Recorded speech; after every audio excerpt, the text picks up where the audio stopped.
Good morning. So our topic this time is taken from Genesis chapter 1 verses 1 and 1 to 2. Okay, so there's just a thing. But before I move on, cause before I move forward, welcome to my channel. I think I'm gonna be improving myself because we really need to be serious with this kind of business because my topic is so I realize that it's so dangerous, and it's somehow I'm kind of bring back the old times. So it's kind of, ma'am, we're 2021, how come your topic is going back to Genesis 1 is to 1? So in my case, folks, this is meaning I will really tell you the reality is that this is I'm sharing my skills and knowledge and extra wisdoms that it's so uncommon with so many religions, meaning existing on earth. Because in my thing is I meet them. I meet them. I meet all the neuters. I meet all the gods, and I talk to all the gods. And in my case, it's not me that I'm talking to them. It's them who try to talk to me. Okay? And then based on my experience, I know it was tough, it was rough, and for me, I concluded that I got this all these kind of things, not because I'm crazy, but for me, folks, going to be, meaning, I really experienced that kind of thing. Meaning, don't get me wrong, I really admitted that, and I'm sharing that because I'm so thankful and grateful for that because salvation, being saved from the world of craziness is not so easy. It's not so easy. It's not so easy personally, physically, and mentally. It's not so easy from the environment that you're with. It's okay that you're if you're a type of person that you're just sheltering your home in an environment where you don't have a neighbors, right? But like in my case, meaning, I'm a teacher, so pangit yon. Then, I have my parents, then my relatives. Talagang yung dignidad mo, pag nandyan ka sa mga bagay, when you've been through that kind of things, especially in a country where I always said, the teachings of the theological schools here in the Philippines is so laid back.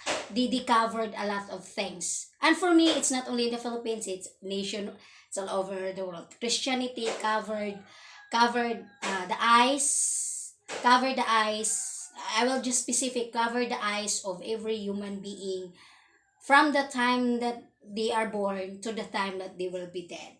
Okay, so that's basically. But for me, I don't like to be get hurt or to be killed because what I'm doing. For me, this is 2021, and we're coming to the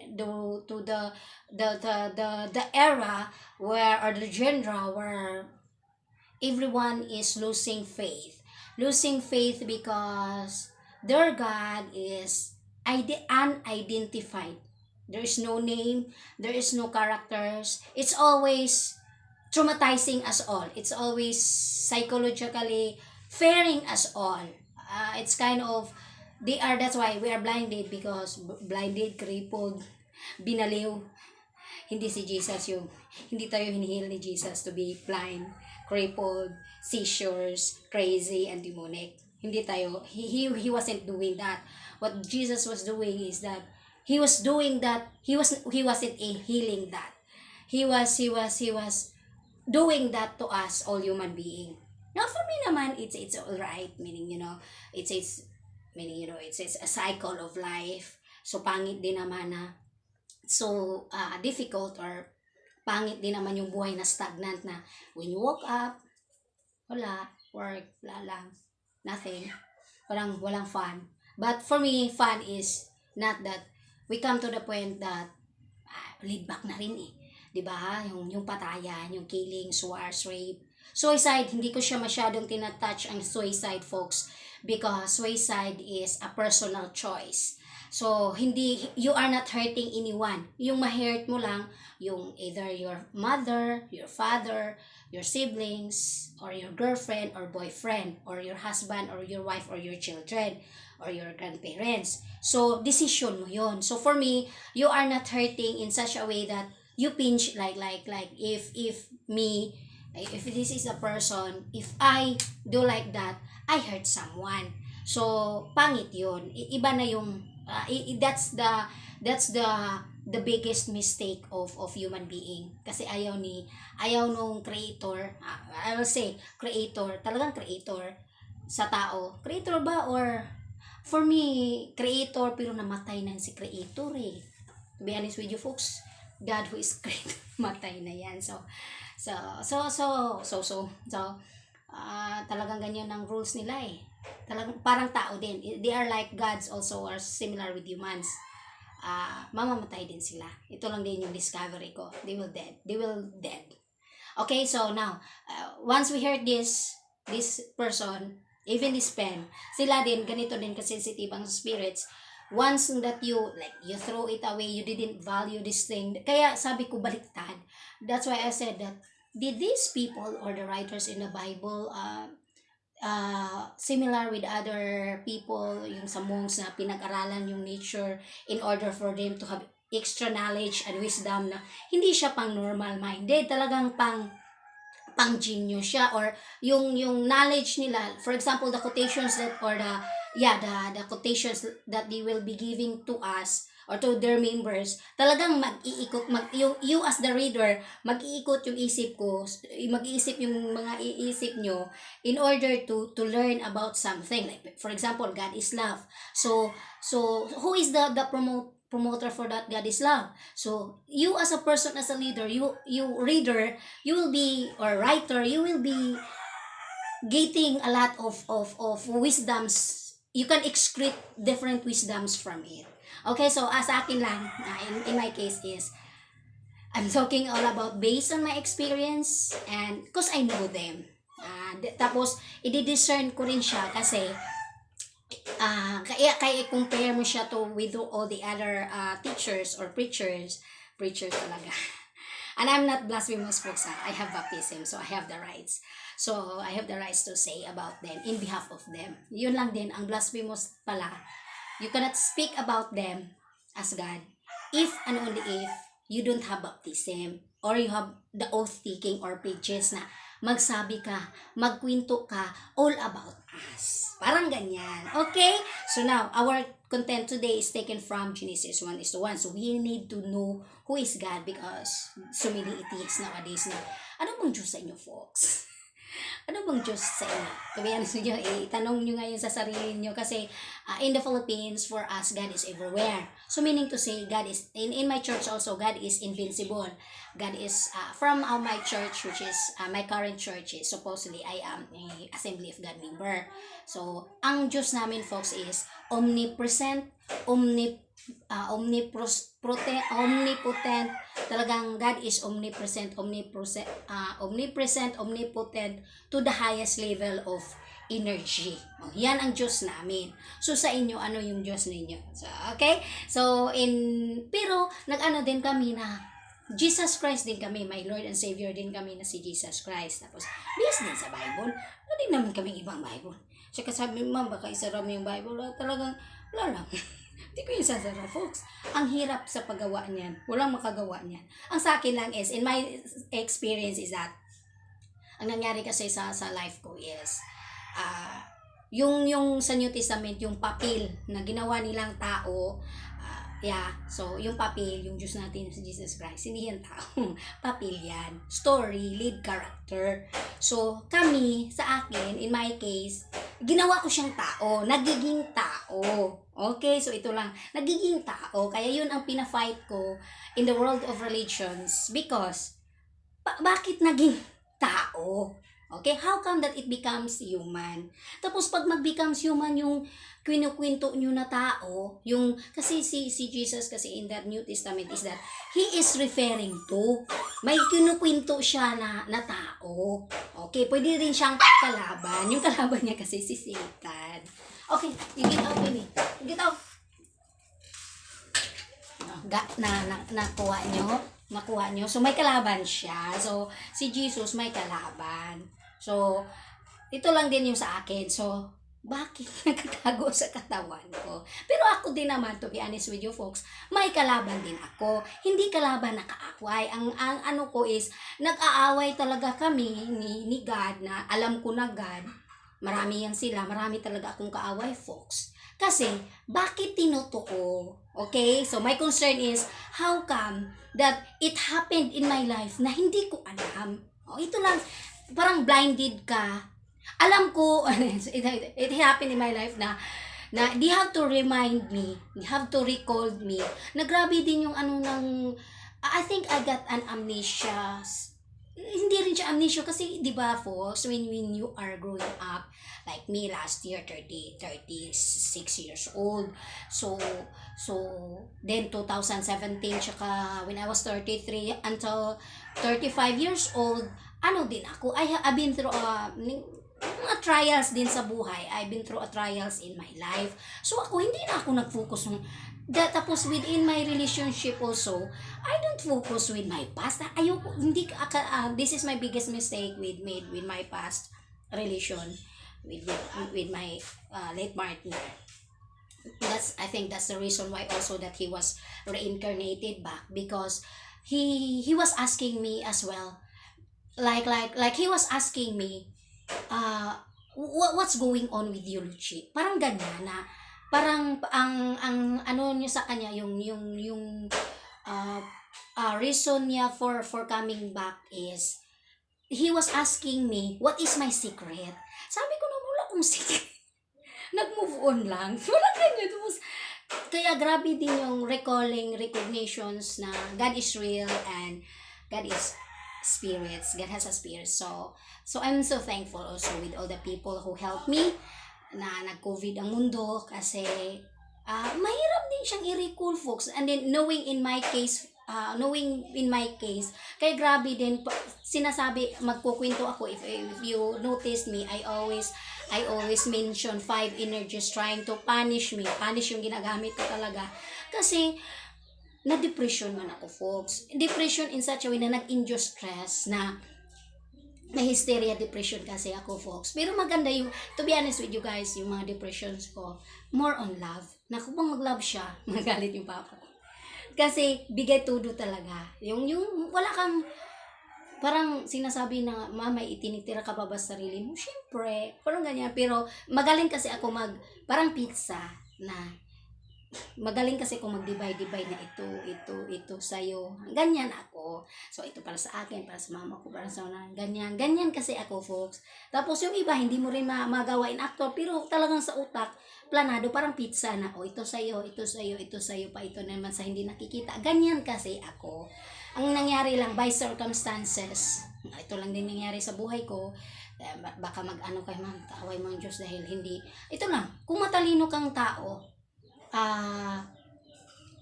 planado yung as a human being, kasi may utak tayo. So parang ako, ang nangyari sa akin kasi folks, nautakan ako.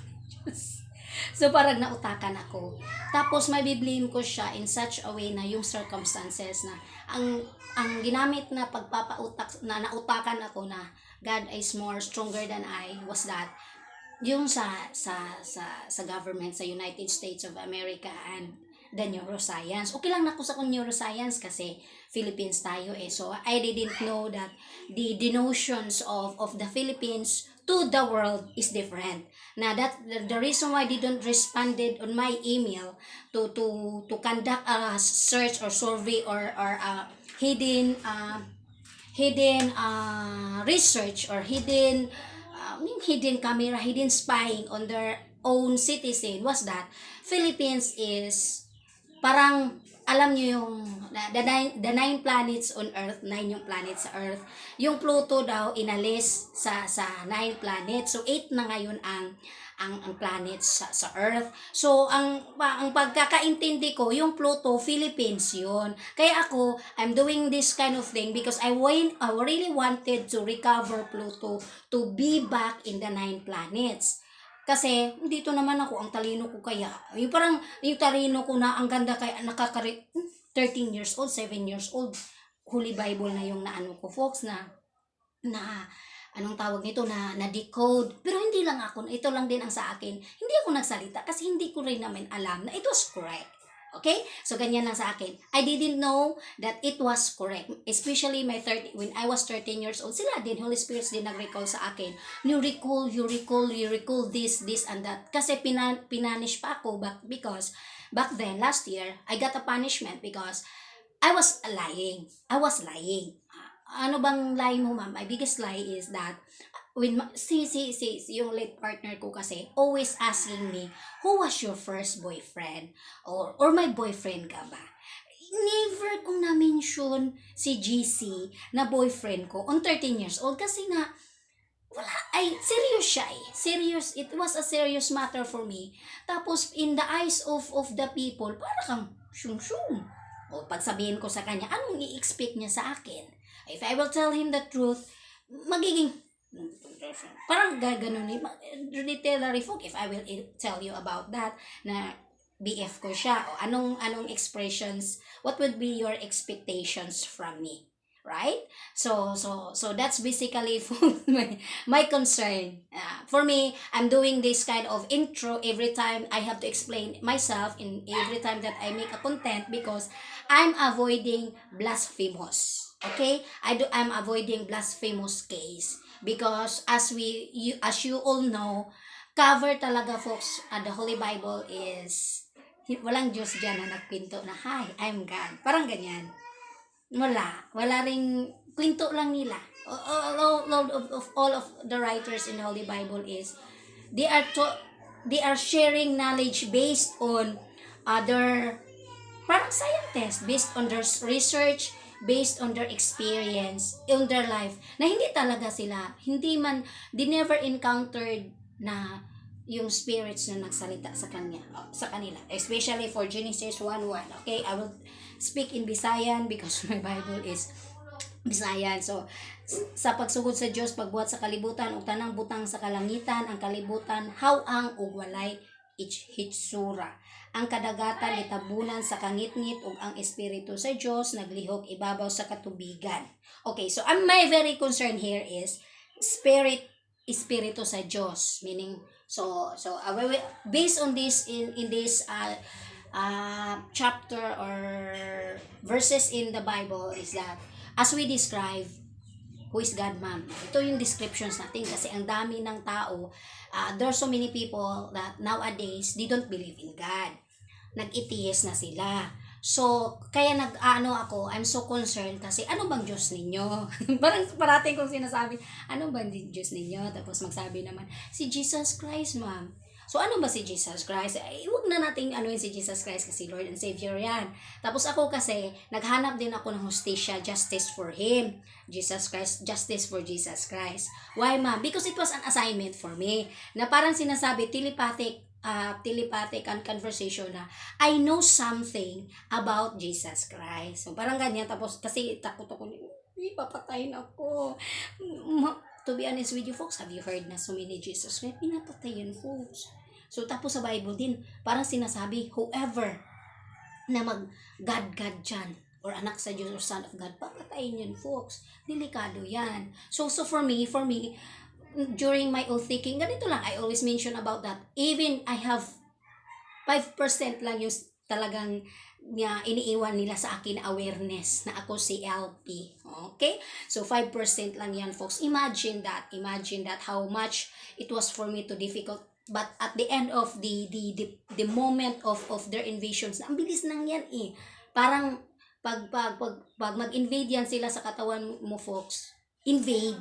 Kasi iba yung pag naririnig, maganda yung naririnig mo na dito yung sounds. Iba din yung nagsasalita, iba din tong this is peace, magsasalita. Yan ang yes.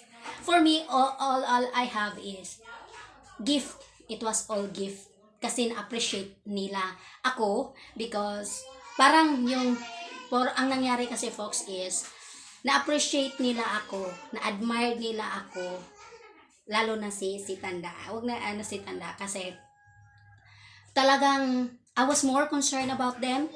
Parang more concerned. Hindi. Balance lang din kasi to be with them to be with God So meaning to say, kung sino man yung mga Diyos na makikita ni Michael, sama ka doon doy. Tapos i-check mo dyan, parang ganyan, check mo dyan si Jesus, nandyan mo si Jesus. Kasi nga, concerned ako sa kanya when I was 13 years old. Kasi nga, Son of God, pinatay. Nag-blasphemous. Kaya takot talaga ako sa blasphemous books. Every day, I always, baka mali ako. I'm always saying that. Dapat ganyan lang. Okay, now, Espiritu sa Diyos. We're talking about Espiritu sa Diyos who is God, ma'am. So, 1:1, Genesis 1:1. Espiritu sa Diyos, hangin gikan sa Diyos, usa ka makalilisa nga hangin, naglihok ibabaw sa kalibutan. So, if you talk about this kind of words, you can understand that, right? Spirit of God. I will speak it in English. Spirit of God, air from God, one of the usa ka makalilisang hangin, parang hurricane, typhoon from God, moving on top of the earth. Okay? Yung naglihok ibabaw sa kalibutan. So, hangin, lahat hangin, hurricane, flood. Okay?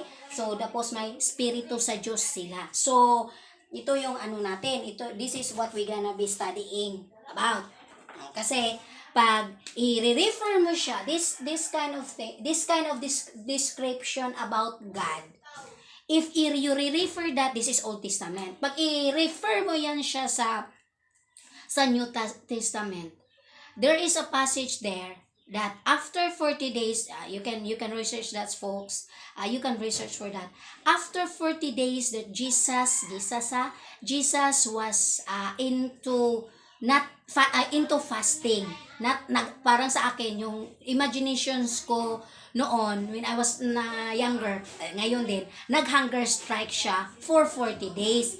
Hindi kumakain, nasa bundok si Jesus. So after that, recommended siya ngayon for fasting, 40 days fasting. Ginagawa yan, all the religious born again leaders and members, they were doing that, even all the Hinduism, Buddhism, mga Confucianism, they were all doing fasting for 40 days.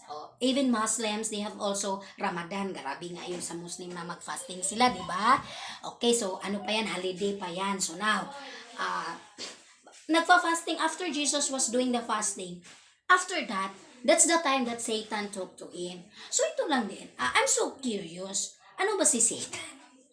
What is Satan then? If Jesus was a human being, was na yung Bible niya. To 2021, namatay daw niya siya, 33 years old. So, if Jesus, we will talk about Jesus, I'm very clarified, Jesus, when Jesus was a human being, when he was fasting, whoever of you ever tried to do fasting, what you experience after the fasting? Ito lang din, after the 40 days fasting, wala kayong kain-kain. What have you experienced? Okay? So, ito lang din. So, ang nangyari kay Jesus sa description niya is, after 40 days doing such, in the mountain of Olives, saan ba yung nabundok?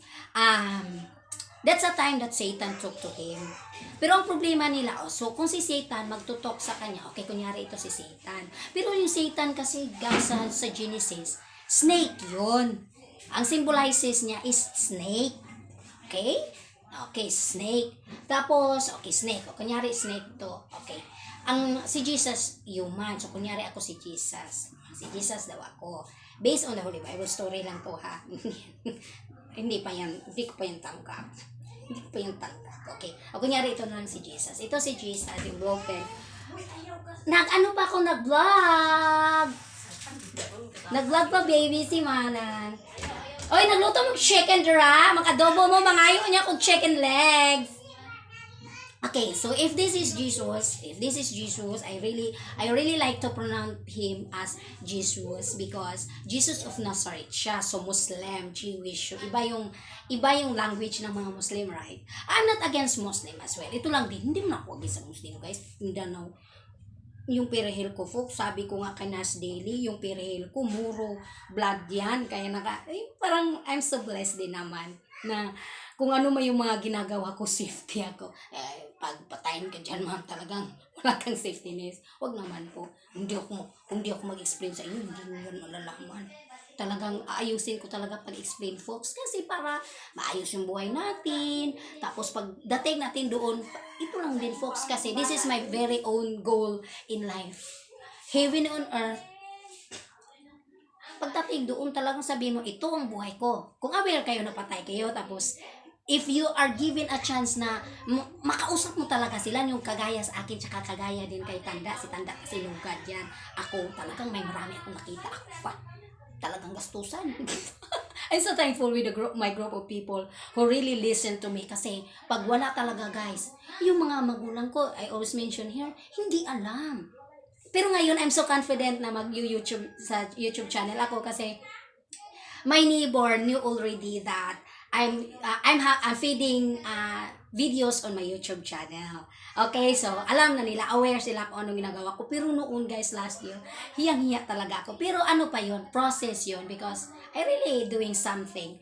Tapos, ano naman yung nangyari sa amin, guys? Ako, gusto nabaliw na, di ba, na kanya na tayo ng depression. So, ganyan ang isip eh. So, ako, tuwang-tuwa. Kasi, ang ano ko talaga, guys, is that, manghili talaga. Kasi, yun ako, pagsulat lang ng lakak. Pagsulat lang sa lakak. Bakit? Wala akong pera eh. May utang pa ako sa, okay. Balik ka lang pag maluto na nilang adobo, mangayo ta nila before na sila manglarga silang swimming. Dili ka mo uban? Kalooy. Uy, paghiwa niya mo gagmay po dira.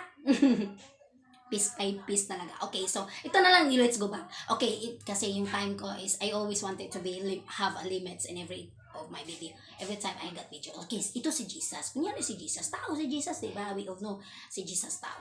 40 days gutom na gutom. Ito si Satan. So si Satan yung kausap niya. Ang sabi ni, itong mag-away yung dalawa, guys eh.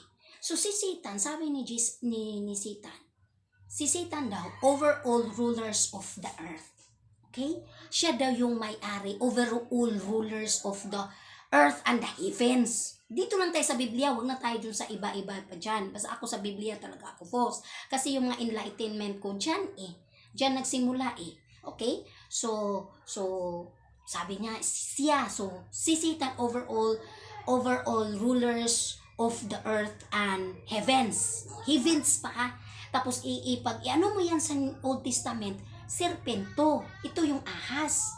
Tapos pag mag-ahas ka dyan sa Genesis, ito si Lord God. Lord God si ahas. Okay? Lord God si ahas sa Old Testament. Now, dito naman kay Jesus, kaya nako-confuse din ako. Kasi kung alam na natin na si sa Old Testament, iba yung God ha. Itong God na to, wag mo na to nating anuhin, kasi ano natin siya. Kasi after na fulfill niya yung trabaho niya, nag-rest daw siya. May ano diyan sa passage sa Genesis 2 chapter 3,